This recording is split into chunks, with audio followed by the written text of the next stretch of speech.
பிறந்த மண்ணை அள்ளித் தின்றேன் உன்னை காணும் முன்பு.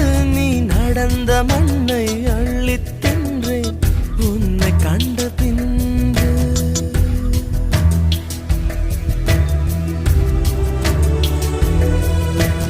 அன்னை தந்தை கண்டதில்லை நான் கண் திறந்த பின்பு. என் அத்தனை உறவும் மொத்தம் கண்டேன் உன்னை கண்ட பின்பு.